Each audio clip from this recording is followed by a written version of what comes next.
Welcome everybody. Every month we meet in what we call the Responsible Regions Dialogue. This is the 8th month that we meet, and we meet people working in regional economic development, what we call policymakers or practitioners and academics.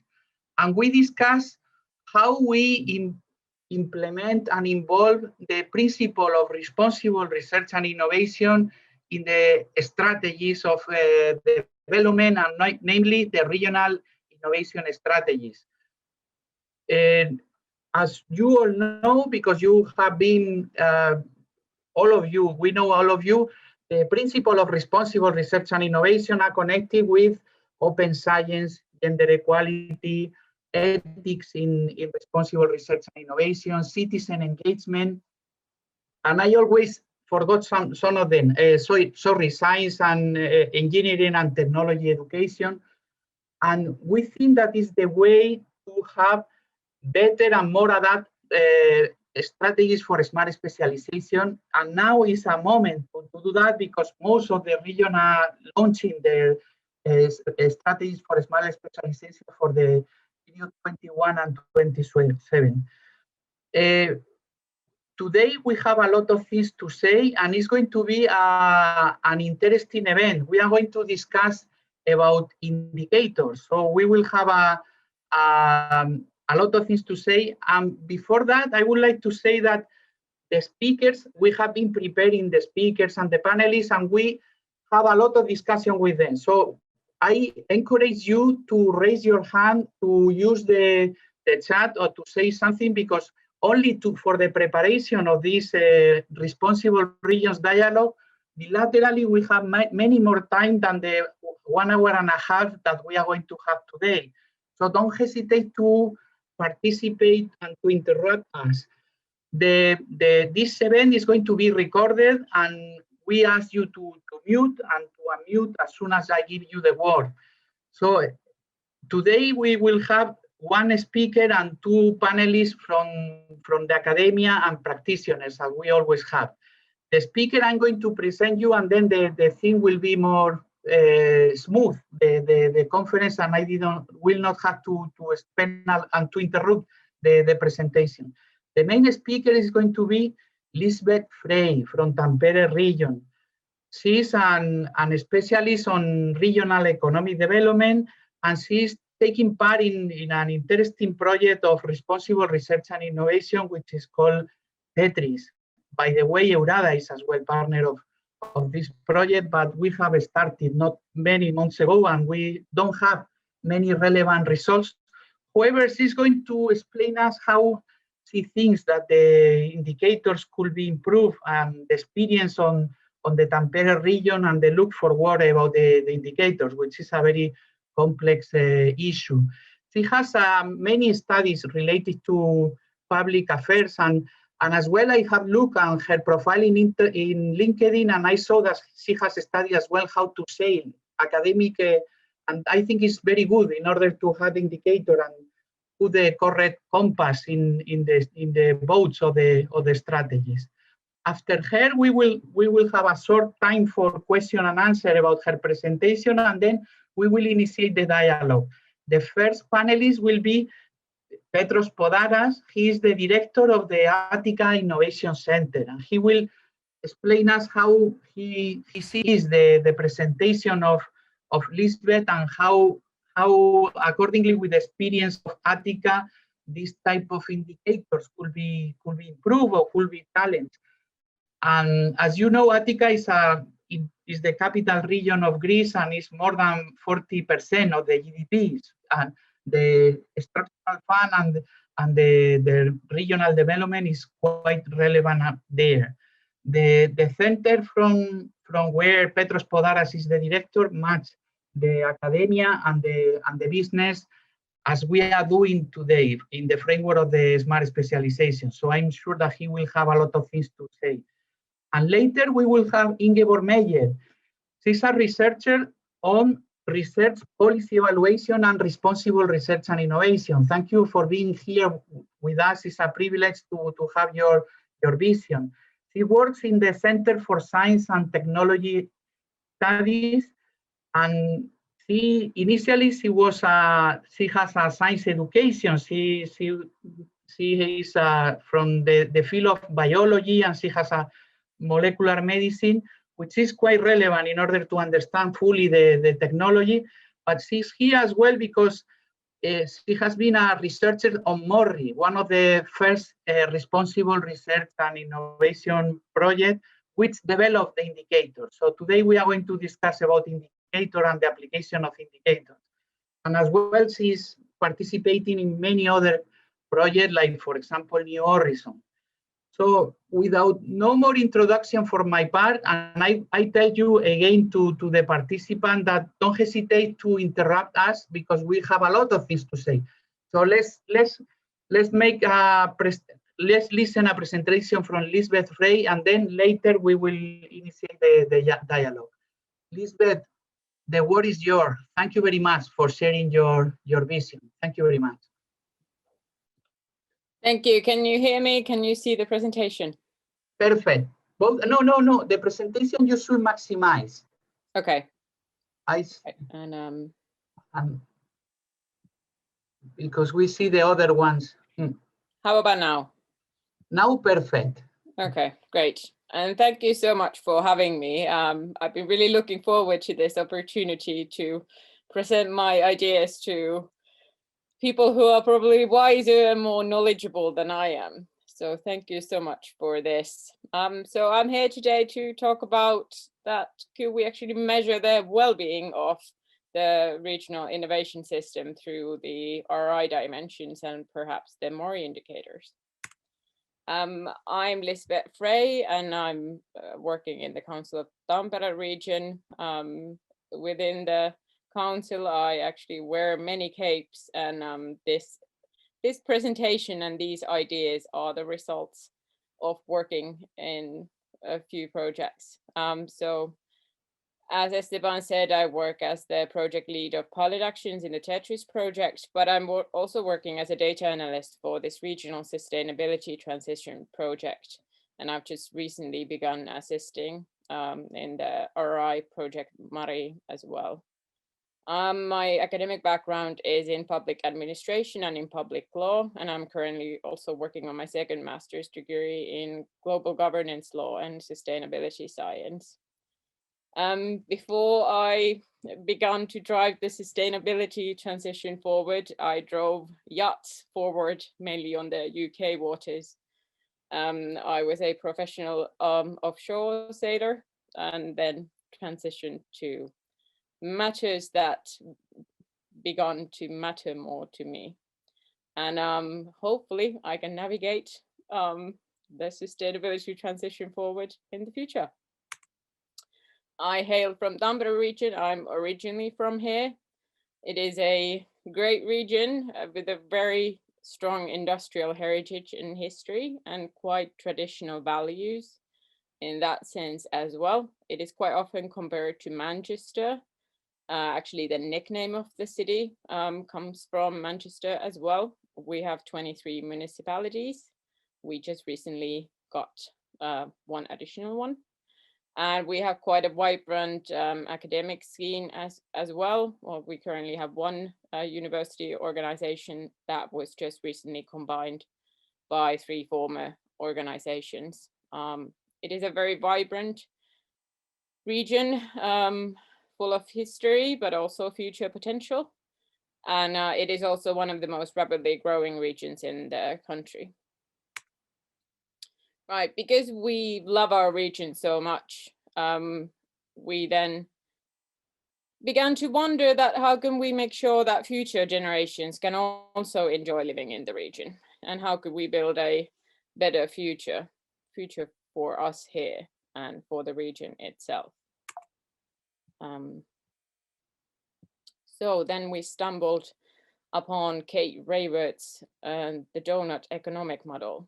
She's a professor in the University of Cambridge, but I believe that she holds positions in other universities as well. And her economic model, the donut, is, at least to me, the best way to visualize sustainability.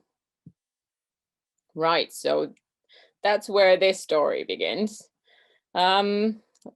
We began the story with a donut because no great story ever began with someone eating a salad. There might usually be another word instead of the donut, but this one begins with a donut. Whenever you want to see a transition in your own life, or you want to see a change in the society, you usually start by measuring the current situation, and that's what I thought that we should do as well. So we began to wonder that we should probably begin to measure where we are currently at in the sustainability transition.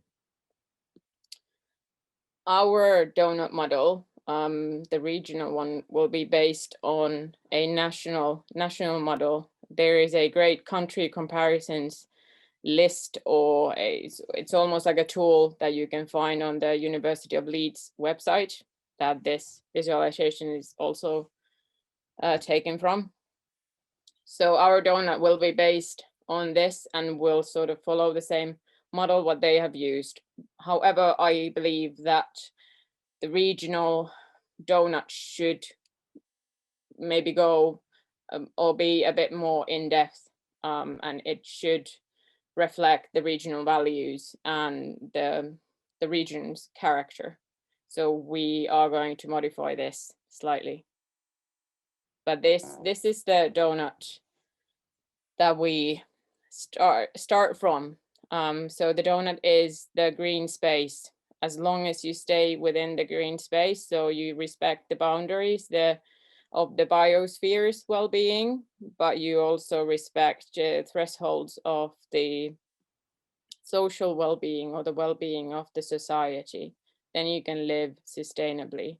But if you overshoot, as you can see, we are overshooting in most of the ecological indicators or themes, then your future is not going to be sustainable. So there is still a lot to be done, even though, I mean, I can say that we are not the worst. Here are some, just to give you an idea of how the Leeds model has been built.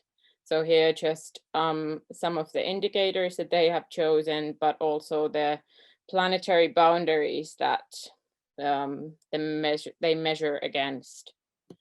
As you can see, these are quite generic, and we are an inland region. So, and I mean, ocean acidification is one of the planetary boundaries, even though it's not shown here exactly, but to measure that here is not really sensible. So we probably might need to come up with something that is a bit more concrete. But this will form the base, nevertheless. Here are then the social indicators and thresholds. Again, these are great. However, from sort of like Nordic point of view, some of these could be a bit more ambitious. So I believe that we could do that with the regional donut. But again, here is a great foundation for what we are going to do. Again, you can find out more about these on the University of Leeds website. I think they've done a brilliant job with this. This is a slide that I added today because I thought that I should maybe present a region that has already adapted this model. And one great example is Cornwall in the UK. So they have modified the donut, and they have mixed it up with the SDGs, and they have made it their own.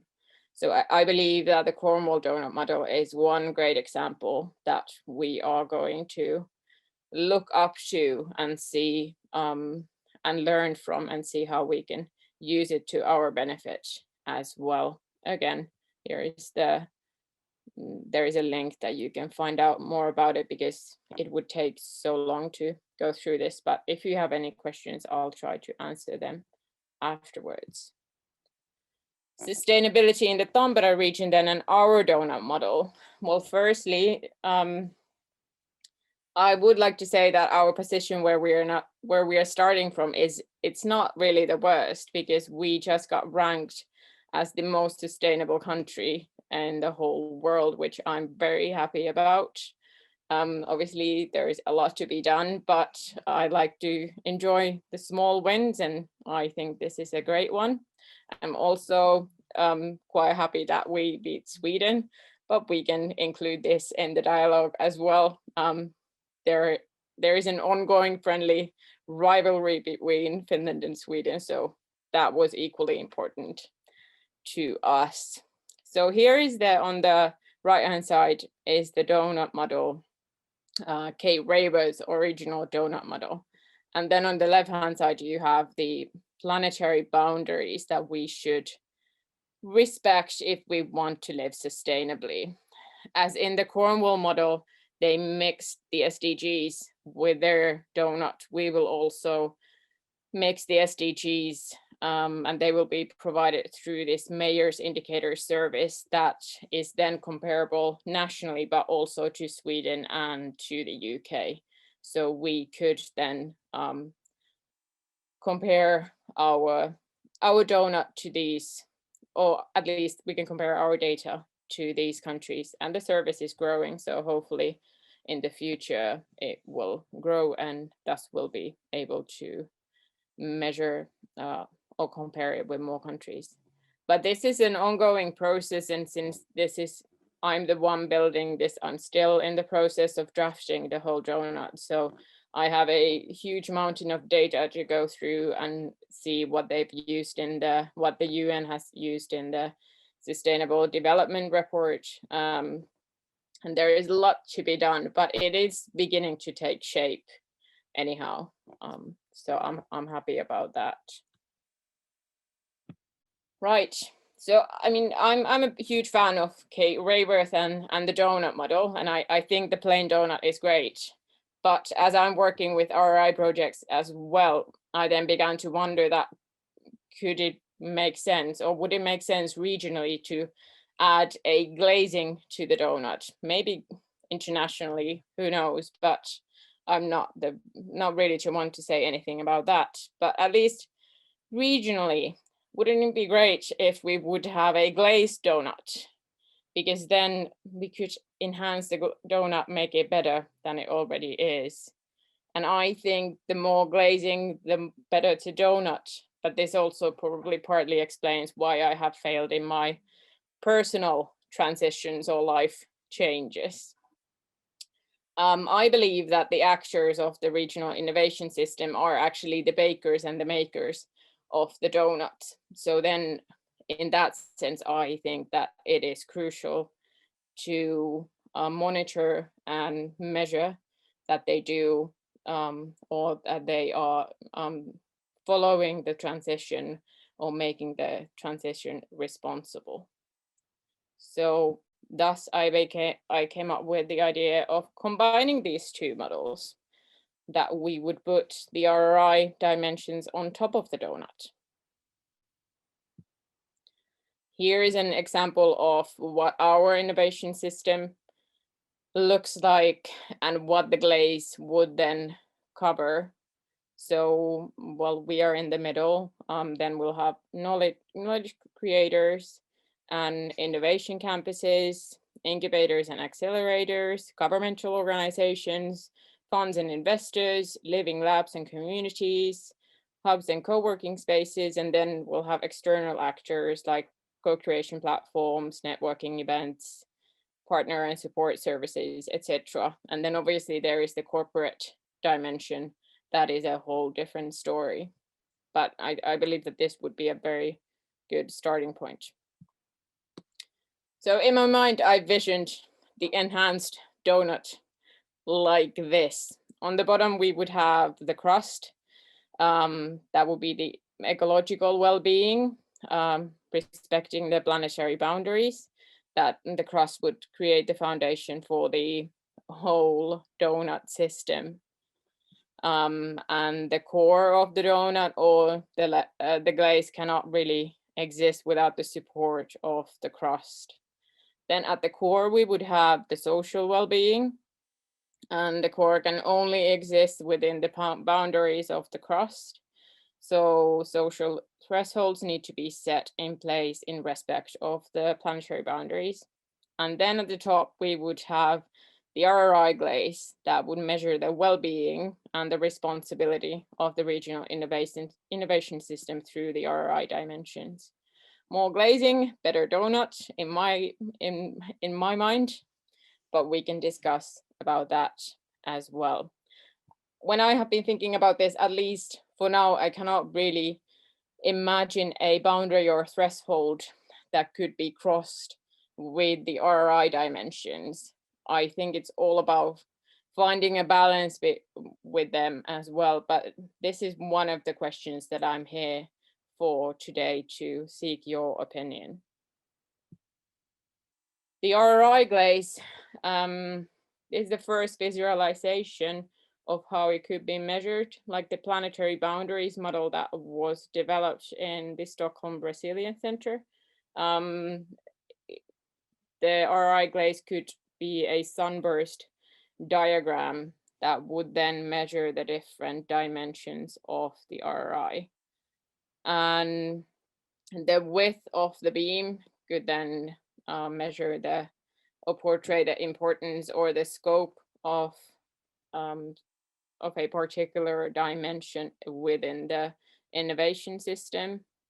And then these thresholds could measure against national or perhaps international or even European averages. I've also wondered whether we could use the SDG 17 partnerships for the goals to sort of connect this glazing to the donut, to the actual donut. Obviously, we would need to complement it with other dimensions of public engagement, but I think adding the SDG 17 would perhaps make sense in this. Why do I think that these two themes, sustainability and responsibility, should be mixed up or combined in such way? Well, I think they are going to need each other in the future. If they are not already walking hand in hand, I believe that they will in the future. And the other cannot really exist without the other. So I think it's crucial to combine these two themes. So that's the basic thought behind all of this, what I have said. Coming to the end then, and coming back to the scale, in the sustainability transition or responsibility transition, or any personal transition that you want to see in your life, standing on the scale isn't quite enough. Neither is measuring how the sustainability or responsibility is changing. There is an actual work that needs to be done.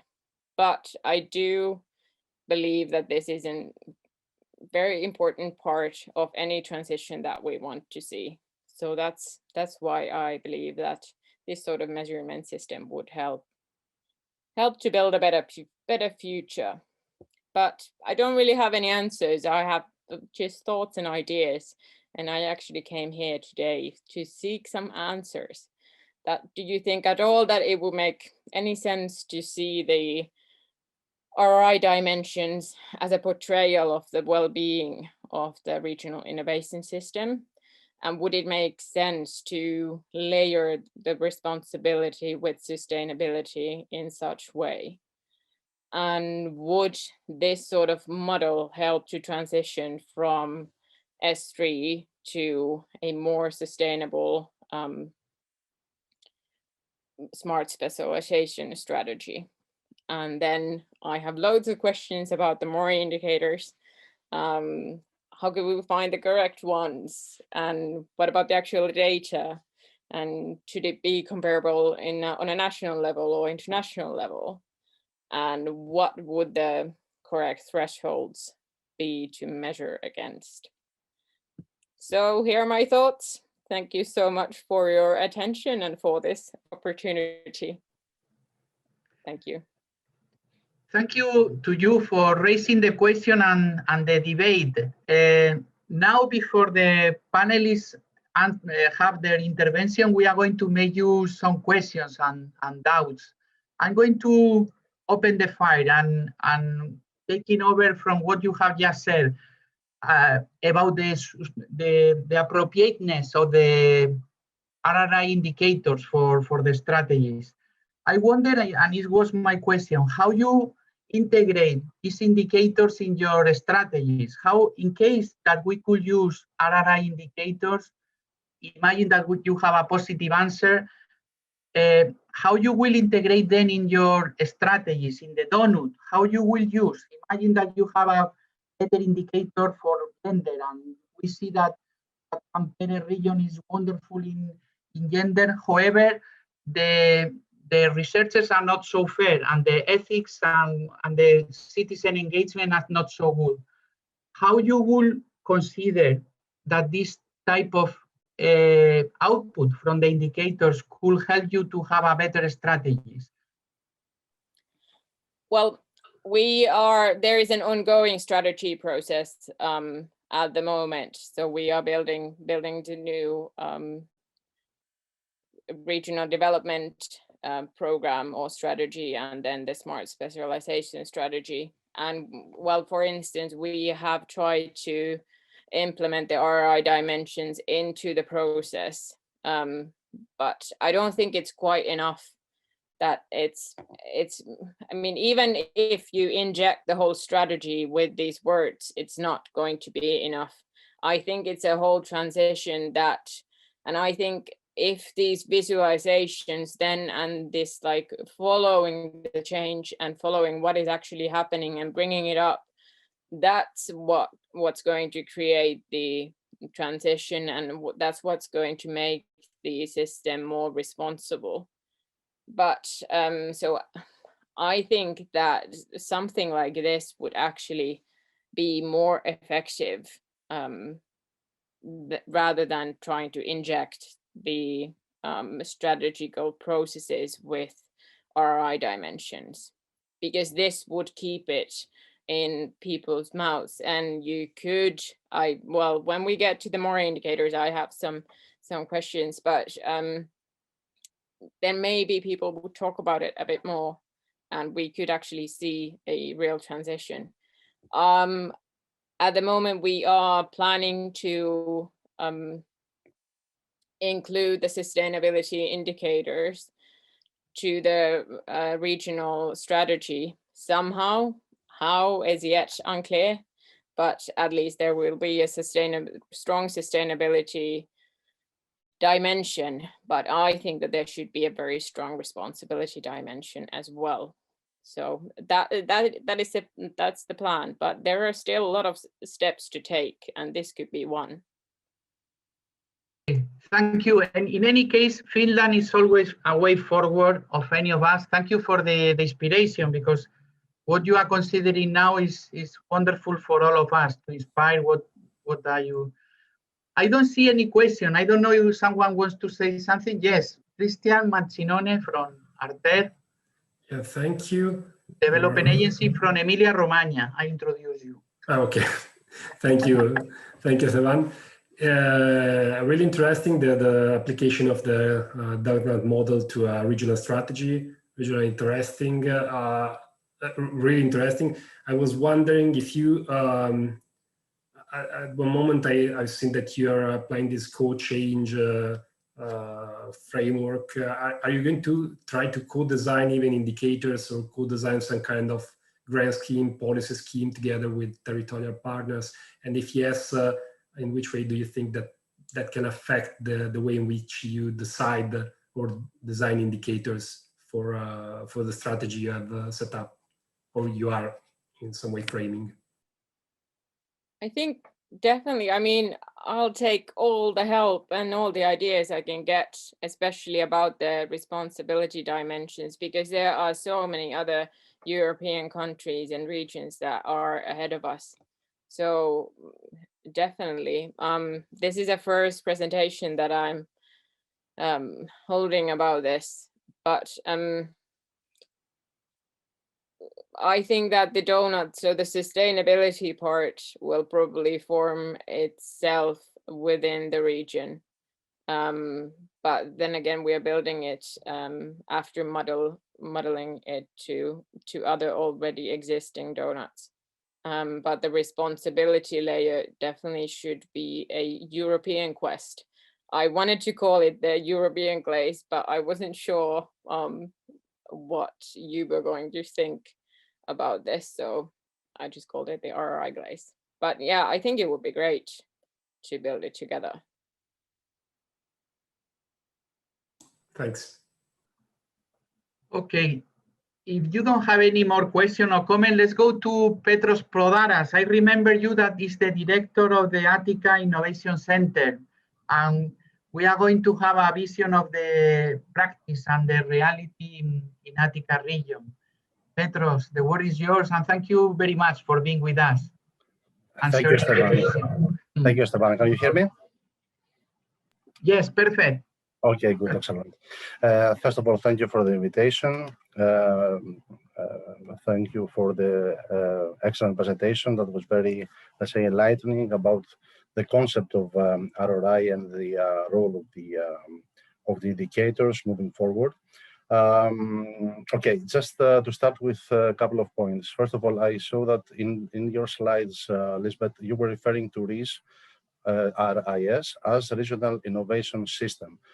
This created a kind of confusion to me because the formal term is regional innovation strategy. So it's important if you're referring to a system or to a strategy, because strategy is a strategy. Strategy is something that has been prepared, compiled, is a result of proper round of discussions, and at the end it is having, let's say, the signature and the approval of some regional authority. Okay, so it's a strategy document. In the case of Attica, for example, it is a document that has been prepared several years ago. It's supposed to be implemented or followed through all the previous years in terms of the projects that we delivered, in terms of the initiatives that were promoted, etc. And at the moment now, we are in the stage of reviewing or revising this strategy. Because this is a prerequisite. This is a prerequisite for submitting the program and the regional strategy for the next year, for the programming period, for the next 7 years, for the programming period of 2021-2027. So in this context, my point is that. I suppose that you were referring to a strategy, not to a system, but I would like really to understand, to have an answer from you on this, maybe after I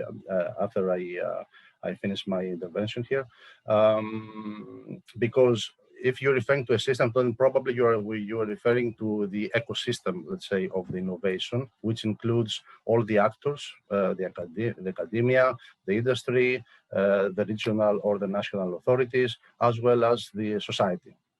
So if you are referring to this, then yes, I can understand how the term well-being is next to this system. But if you are talking about well-being of the regional innovation strategy, I believe it makes no sense. I cannot. It's a system. I'll just say that much. Yeah, I was talking about an ecosystem. Yeah. Mm-hmm. Okay, because the term RIS is referring to a strategy. But anyway, usually we use the term S3 or S4, as you also noted at your closing slide. So yes, from that perspective, from our point of view, where we are coming from, at the moment we are focusing on revising a strategy, taking into account all the top-down directives, for example, the need for digital transition, the green Europe, the green policy, etc., as well as to protect and promote the core notion of S3, which is in nature is bottom up, is place based. So in this context, I would say that it's kind of challenging to see how this term of responsibility fits into the picture, and how it is it can be related and work together, combined with smart specialization strategy at the regional level. Because I see also that the terms, the dimension of the region, of the locality, is kind of missing from the concept. I cannot find it in the concept of RRI. So maybe it has to be better defined. Or also the when we talk about society, how exactly we define society? Is it some stakeholders? Is all the society? Is the public at large? I mean, I need to be honest with you, and at this point of time, it creates a kind of confusion when we need to consider new models, fancy or whatever models, but still models, conceptual models like this donut model. And at the moment that we are already feeding with a lot of ideas, directions, models itself, new theories behind smart specialization, theories behind the entrepreneurial discovery process. And at least in my region, in my country, I believe in several regions at least in the south of Europe, we are still struggling to put in place a clear and put in place, monitor and govern a clear strategy for innovation, a clear smart specialization strategy, and prove in practice that the theory behind the entrepreneurial discovery process, which is the core of S3, it really works. So if there are other cases or other, if you can give us some best practices, for example, from your previous answer, I got that in your region that you are still not in this stage. But if there are other regions which can tell us, for example, which is the best way of interconnect and interrelate smart specialization strategies with RRI and MoRRI, then we'll be more than happy to consider them, especially at this stage of planning and of compiling a revised strategy for the next 7 years. So this is a practical point that I wanted to raise, with all the respect and understanding that this is work behind it, and also done from your side, and also a direction from the Europe, I understand, to promote this new RRI concept. But again, it seems to me that there is some kind of contradiction. As far as I went through literature and articles and publications about this, I still, my understanding that still is something that is not well defined yet, which is, I guess, again, very challenging for this time that we are, for this time very now, where we are about to define the strategy and start implementing the strategy. Because, and maybe I can close with this, the important thing of what is asked by Europe at the moment, at least to our understanding here, is that we are enough with the strategies. Okay, you have the smart specialization strategy. Maybe you refine it. Maybe you add some governance elements on top of it to make it more effective and productive. Okay, but finally you need to deliver. So the list that we want at the moment is a new model or new models, so new ideas that will divert our attention from the basic direction that we are having to start deliver, to start implement, and start the entrepreneurial discovery process, which by nature it's a bottom-up process. It's a process which involves the society, a process which involves heavily the academia and the industry, and all the actors, which the actors will consist the ecosystem, the local, the regional ecosystem of innovation and entrepreneurship. So this would be a first comment that I want to make, Stefan, and thank you for giving me the floor again. It's the opposite. Thank you very much, Petros, from your comments, and I'm sure that you will continue to say things during the debate. Lisbet, I think you will have things to say. I give you the word if you want to answer, or to Petros. Yes, thank you. I was afraid that the RIS will get mixed up because it has actually quite a few meanings within the EU. Yeah. So that's why I included on the first slide that in this presentation, I mean the regional innovation system as an ecosystem. I'm measuring the well-being of that because I see that the strategy then arises from the ecosystem, and it is only going to be effective if it comes from the ecosystem, and thus then measuring the well-being. Then if we have a ecosystem that is doing well, then we'll have a great strategy to move forward to as well. So that's the rationale behind it. What else was there?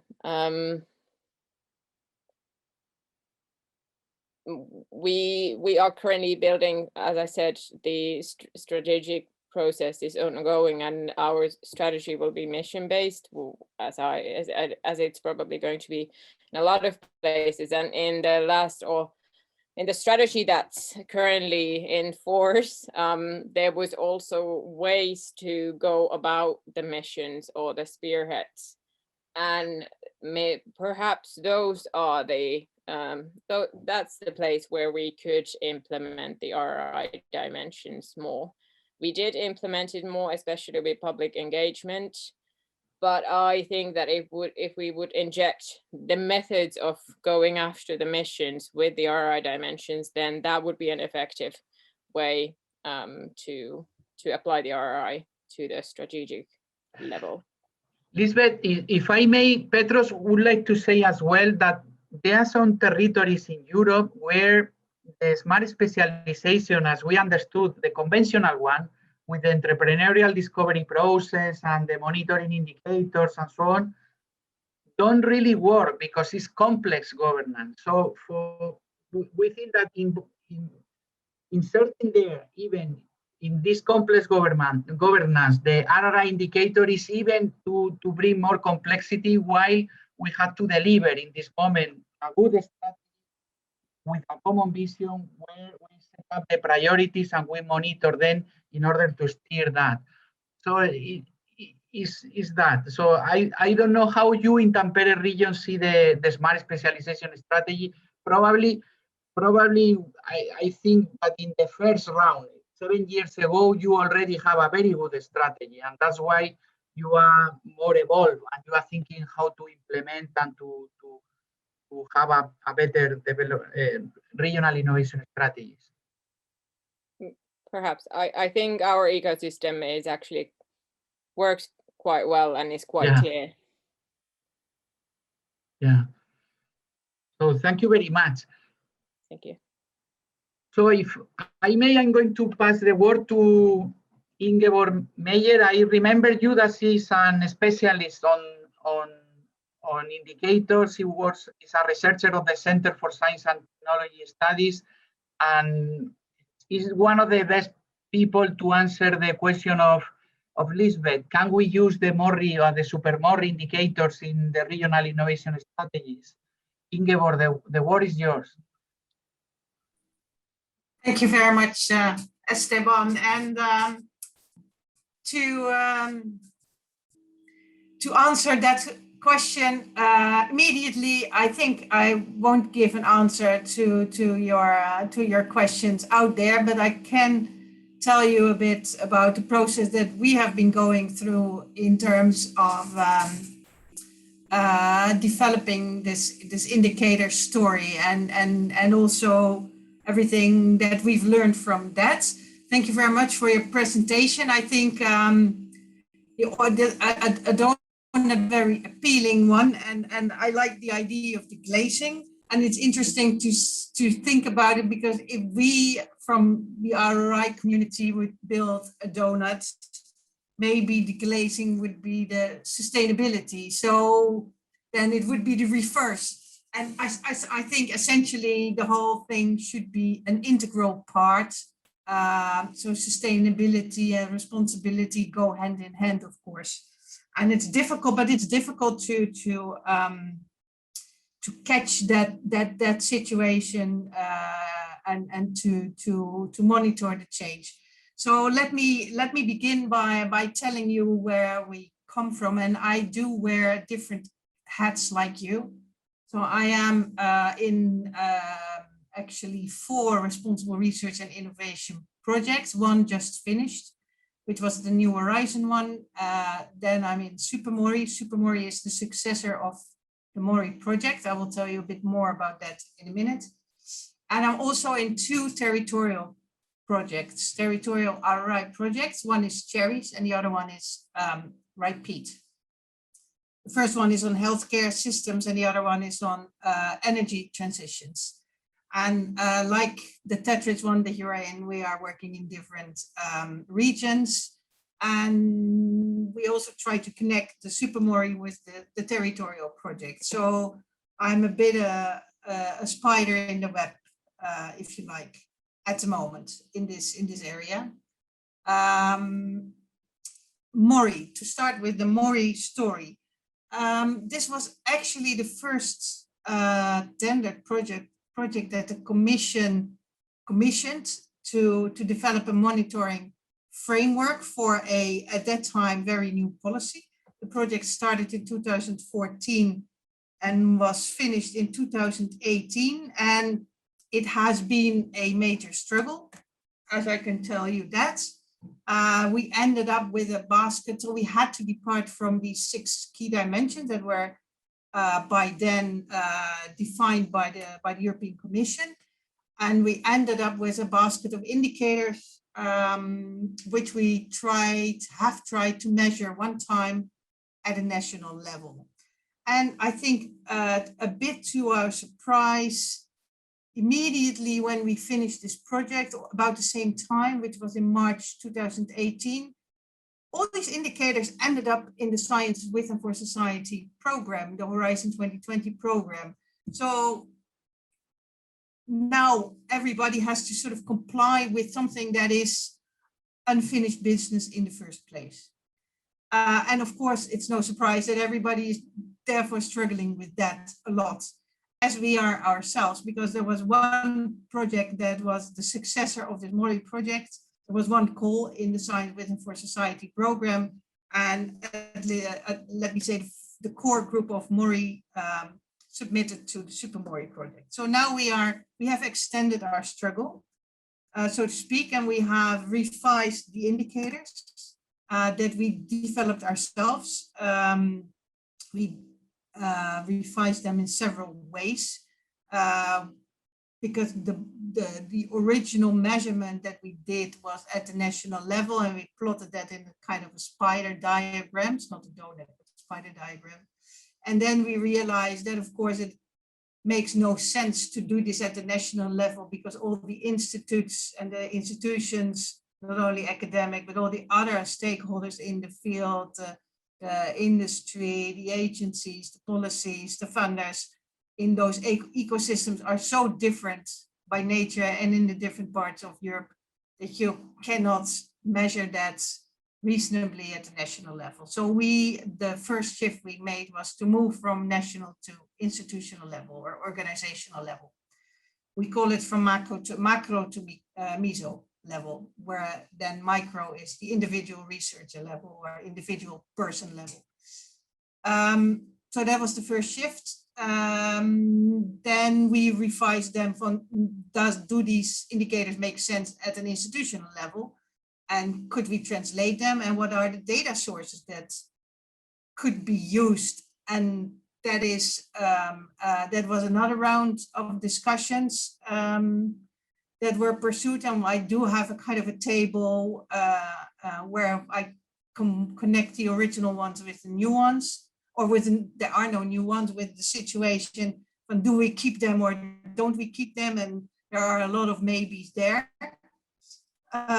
So far for the indicators. And then, of course, while measuring the first round, we also noticed that there's a whole challenge in collecting the information as such.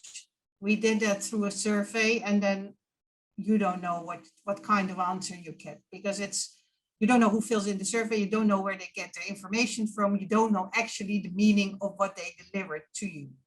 So where we think that countries have a similar score, that may very well be a totally different situation because contexts are so different and you cannot compare the countries in Europe straight away. So I think what we came up with in MoRRI is the concept of two principles actually. One, credible contextualization, which means that it is of no use to apply universal indicators if you don't take into account the local context or the institutional context, the regional context or national context, depending on what you're looking at, of course. So that is one very important principle. Never use any indicator without looking at the context. And the other principle is responsible quantification, which of course departs from the fact that you need to be aware that the data and the information that you bring in is sound. And if you are not aware of it, then also please be aware that you don't turn this into a horse race or a tick box exercise, which is by no means functional at all. And then we come to the final part that we also envisioned at some point, and which became even more clear in our two territorial projects. And that is the fact that these kind of indicators, are they meaningful to whom? What do they, are they telling anything on the local innovation system and on the success or the benefits of those local innovation systems or not? Does it, because the kind of MoRRI indicators you can roughly divide into two types. One is saying something on the action plan. So do we have a plan in place to make the gender balance equal? And the other one is more or less the ones that say, okay, we are looking at the gender balance and are they right? But if they are not right, what does it mean? And if they are right, what is it? Is it better to have an equal balance or not?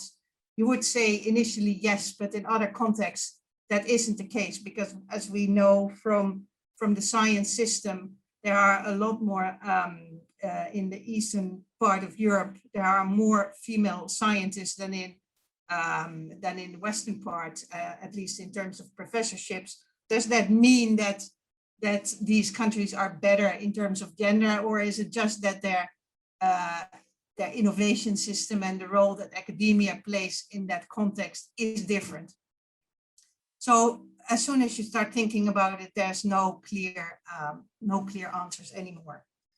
And that is what we also found out when we were in these territorial projects, and because MoRRI also had the challenge or the task, if you like, to connect to all these other projects in the Science with and for Society program that were funded there.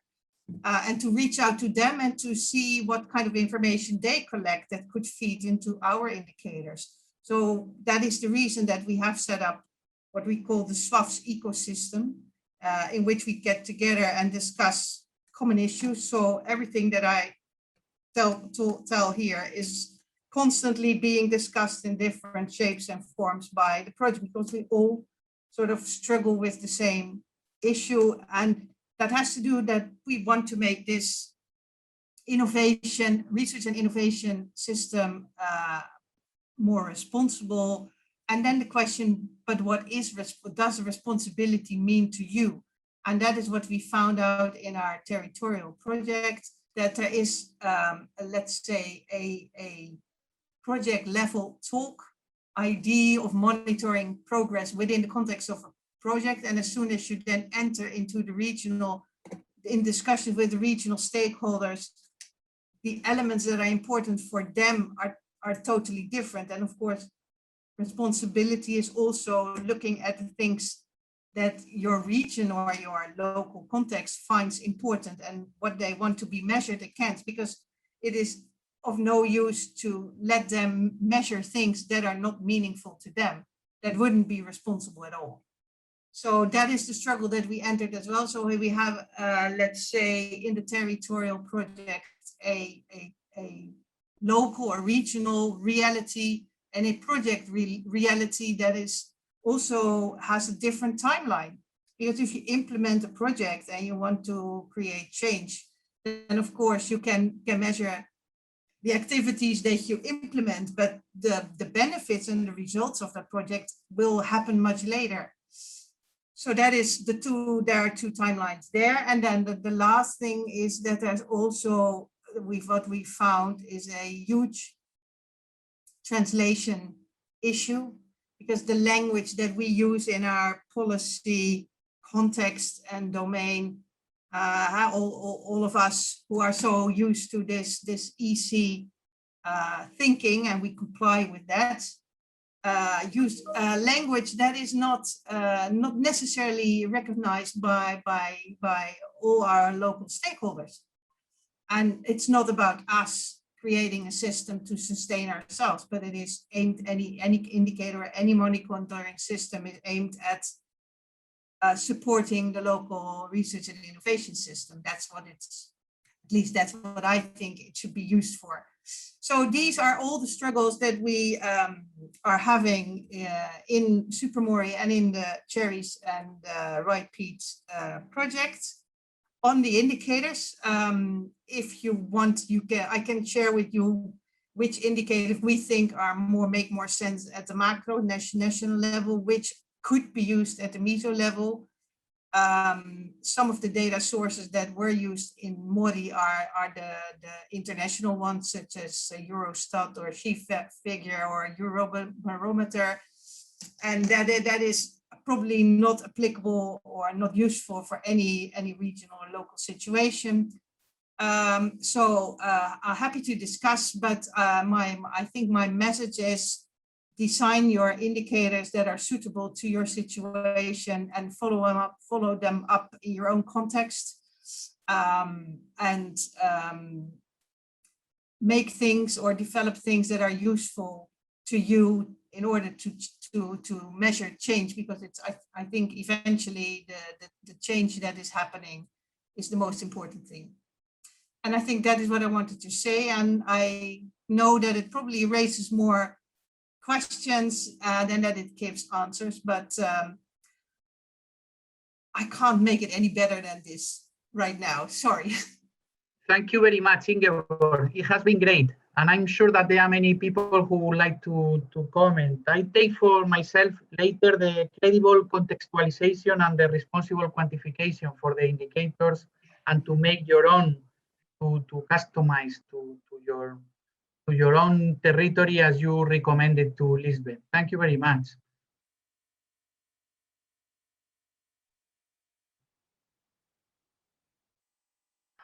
Do you mind if I say something? Thank you. Of course. Thank you so much. Sorry for that. Oh, of course, yeah. Thank you so much for your response. I actually find that I understand your struggle, but somehow it made me feel encouraged. So that's great. And yeah, but I should really dive in more into the MoRRI indicators and see what there is. But one thing that I would be very interested to measure here is the age index and the gender equality with the age index and sort of self-citation that is sometimes used to boost the age index. So is this something that has been measured with the MoRRI indicators? Well, that is to answer that first part, that is my third hat. I do work at the Center for Science and Technology Studies, which has been raised to develop this bibliometric studies and the citation scores and indicators and so forth. But also with regard to those indicators, we plea to be very careful to apply them, and especially we recommend to not use age indicator anymore. There are actually specific films or videos and animations to explain why that is not a good idea. And I think I can refer in more general terms to be very careful about the bibliometric indicators is written down in the Leiden Manifesto, which was, I think, published in 2014, and that discuss, and I think some of the elements that were mentioned in the Leiden Manifesto are picked up by DORA as well, so you can look at the DORA declaration in that sense as well. And there are, my colleagues can explain in much more detail why the age indicator is not a good indicator. And I think it mainly has to do that it is a lifetime achievement indicator. So the older you get, the higher you grow, which doesn't necessarily say anything about your innovative thinking anymore. And I have done a study once on the people who are having the highest, not age index, but a similar indicator. And I made a random selection of 100 of those high-ranking people. And I think to put it a bit harsh, 10 of them were dead. 10 to 20 of them were already in higher management of the university, not active as researchers anymore. So you don't pick the right people if you take the high age index. If you look for innovativeness, that is to say. So it's, and it's also being used for granting people money for past performances and not for future innovation that you hope them to bring. So that about the age index. Sorry for the long answer. And the other one was the gender. We have been looking at the MoRRI dimension, or at the RIS dimensions in the regions in the TeRRI's project, and to see how much policy already paid attention to those. And for both open access and gender, these are usually based on national gender plans and gender equality plans and open access or open science policies that are very often implemented at a national level and not necessarily at the regional level. So it's always difficult to see that. Ethics is usually taken care of in either nationally or regionally. What we see is the major issue, and that's not been taken care of very well, is usually public engagement. There are a lot of indicators, but the actual engagement and the actual conversations between stakeholders, so the real co-creation in a bottom-up way, is not covered by policy usually, and in that sense, the S4 transition makes up for that lack in a sense by bringing in this engagement element much stronger. The science and society, the science literacy, science education indicator stream is a bit of a difficult one because it's based upon science communication, and it's very much what I don't like about it is that it's a sending mode and it's not an interaction mode. It's not bidirectional. It's not taking up elements from society or the stakeholders or the industry or the policy, but it's very much about what the science bringing to society. So that's what I don't like about the science communication policy, because it's sort of the there's a kind of, for me, there's a kind of an inequality in that. And I think that in an innovation system, the other stakeholders, the non-academic stakeholders, are equally interesting in what they can bring to the table in terms of innovations as academia can. So that's, sorry for the long answers, but that is my response to your question. Would be my response. Thank you.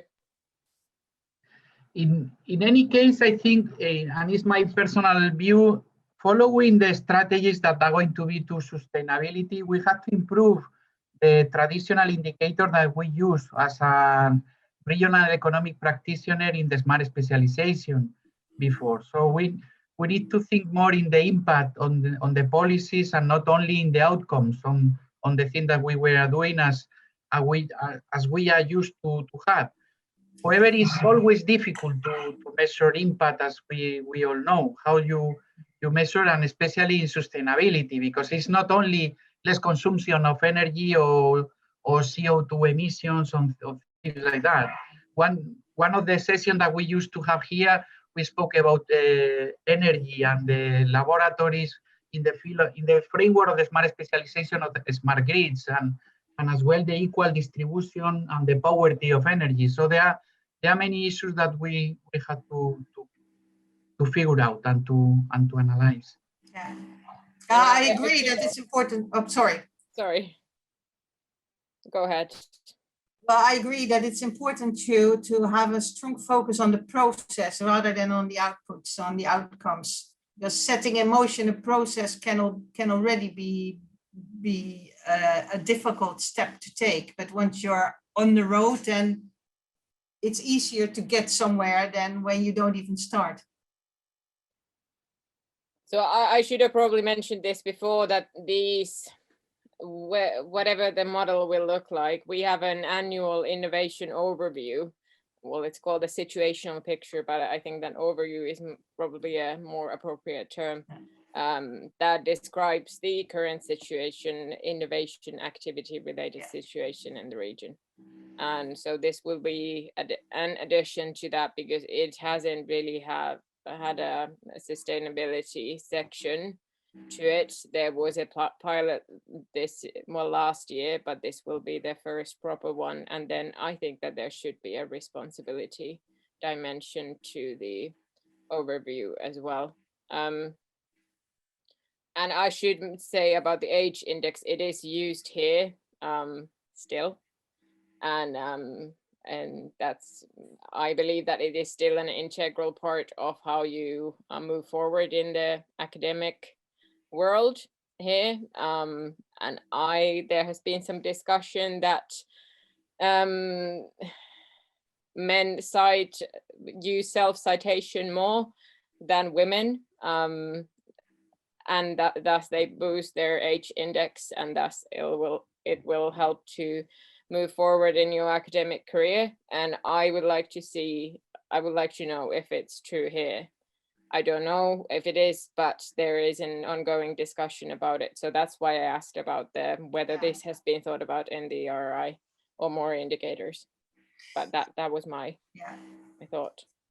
But it is a very touchy subject. I know that. I know. Yeah, I know. It's interesting because we have in parallel to the responsibility discussion that we are having in the context of the responsible RRI projects in the University Leiden and also in the Netherlands as a whole, they started what we call recognition and reward debates on how to evaluate science in a much broader and much more responsible and more sustainability oriented way, because it is not about publications only anymore, but it's also about what is the contribution to infrastructure, to open science, to interactions with other types of people, with the education and responsibilities that you have, with the professionals that you deliver to your local communities.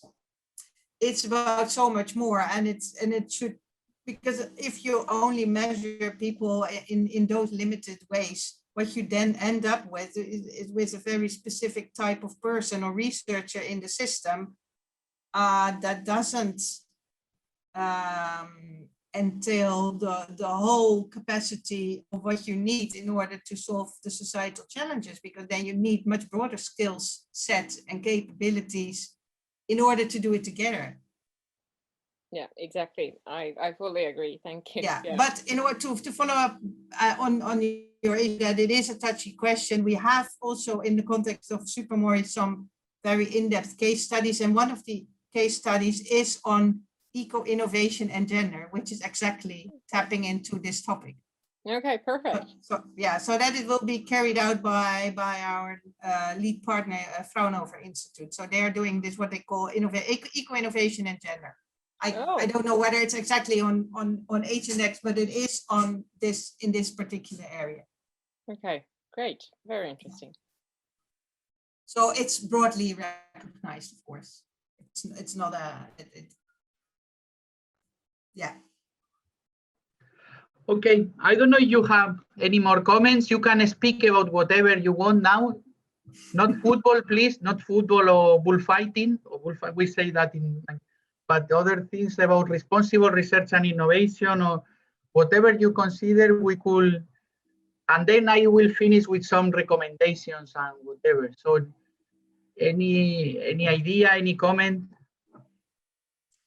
Well, I think, Esteban, that the comparison with football could be interesting here, because a football team consists of attackers, defenders, a goalkeeper, people with different skills and capabilities, and only when you have a good team it works. Huh?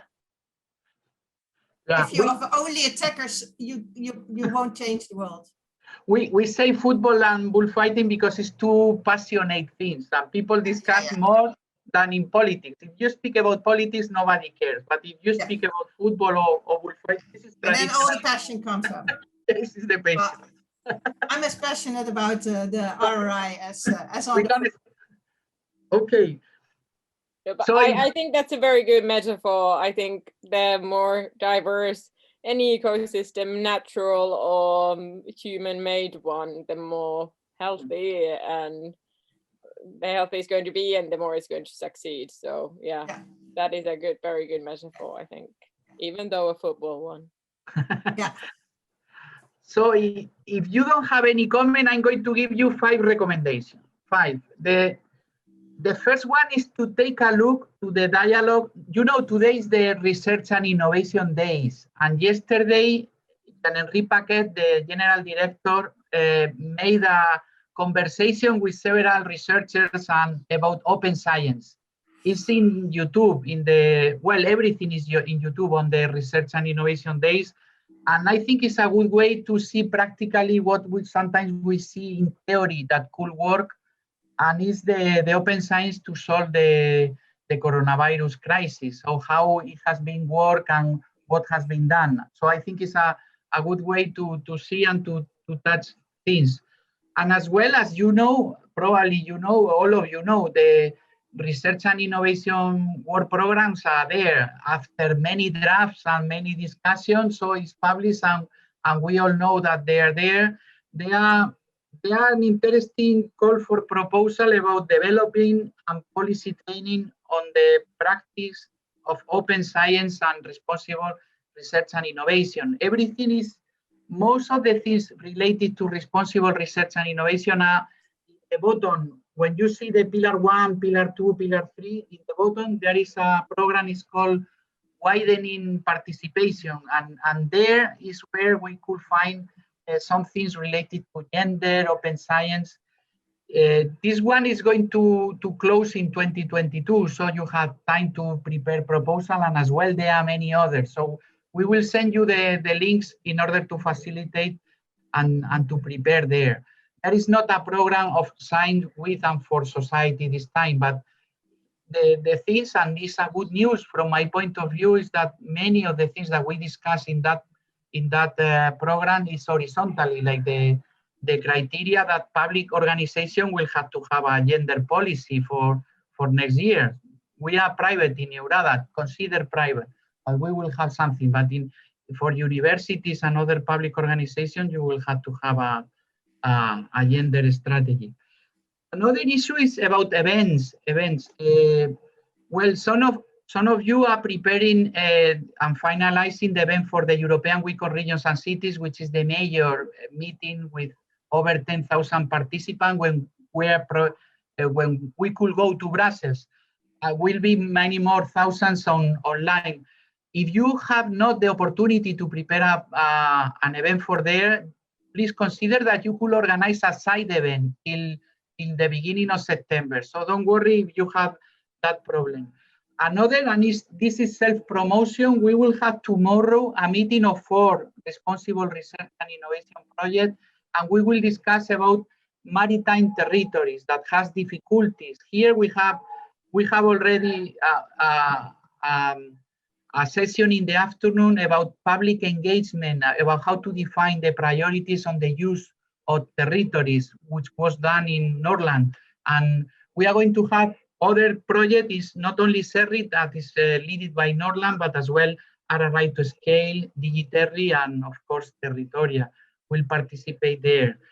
And as well, CERRI is going to organize the final conference as well physically, probably on the 29th and 30th of September in Barcelona. Very nice city, and they have make a reservation of a very nice and stylish building.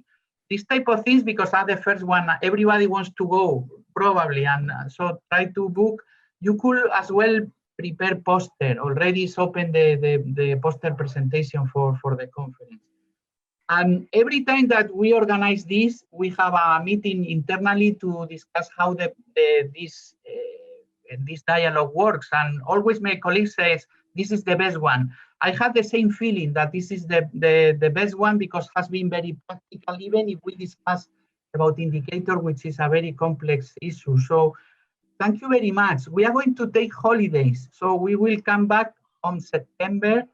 It will be on the 16th of September because we meet on every month on the third week, on the Thursday of the third week, and we will continue till the end of the year at least. On September, we will have an interesting presentation about remote and rural areas from one of the members of URADA, IDR Northeast, that is as well a partner of TeRRItoria. And we will have discussion about the public engagement and the participation of communities in these not so easy places to take decision in the smart specialization strategies. By the way, the people in Romania has the development agency as well managing authority. So it has been reinforced, the process of decision. So thank you very much. I wish you a happy summer for those who are or people that are coming here. And for those of you who want to join us, we will, with the maritime, we will start at 10, I think. Giacomo, don't say no, it's at 10 o'clock. At 11. Tomorrow morning at 11. 11, sorry, so 11. So happy midsummer, because tomorrow it's midsummer. And thank you to Lisbet, to Petros Prodaras. Thank you very much for giving us your vision from the practice, and Ingeborg Meyer about the lessons of indicators, which is one of the weaknesses in any strategy. Thank you, Ingeborg. The good thing is that this dialogue is recorded in the YouTube. There are some of the dialogues that we have, for example, the one of Upper Austria, I saw many times. So I'm sure that this one I'm going to see as well many times. Bye-bye. Thank you. Bye-bye. Thank you. Thank you. Thank you very much. Thank you all. Bye. Bye.